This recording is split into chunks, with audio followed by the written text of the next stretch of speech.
Brian Moynihan had a huge governance battle a while back. Mr. Mayo, Michael Mayo's now over at John Sylvia's Wells Fargo, casting aspersions on Bank of America. Is all the governance battle that Mr. Moynihan faced, is that beyond now?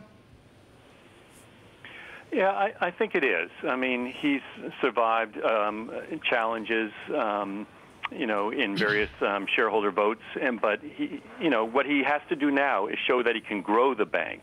He's shown an excellent capability of cutting expenses and bringing the bank back from the brink, but he hasn't shown an ability to grow yet. Well, I like the idea of back from the brink. I'm going to bring up a chart here, Bowden. Stay with me here. I'm going to bring up this chart right now. Charles Peabody, this chart is of the four banks, and what's really critical here is how finally Moynihan is getting the act together. Here's Bank of America moving up nicely. Bring up that chart, if you would, Bowden, right now. There it is. Bank of America bringing it up versus Citigroup. I mean, he's finally getting it going. What will be the catalyst for Bank of America to get up to Wells Fargo or JP Morgan-like performance?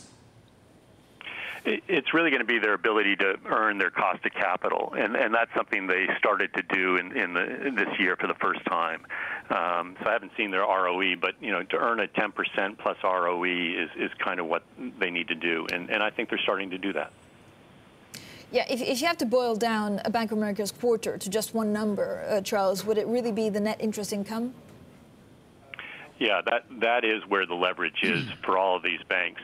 And generally speaking, if you look at Citi's earnings and JP Morgan's earnings, it's the top line revenue growth or the net interest income that has been driving the revenue growth. Fee income generally has been weak, largely because of the weakness in trading and capital markets.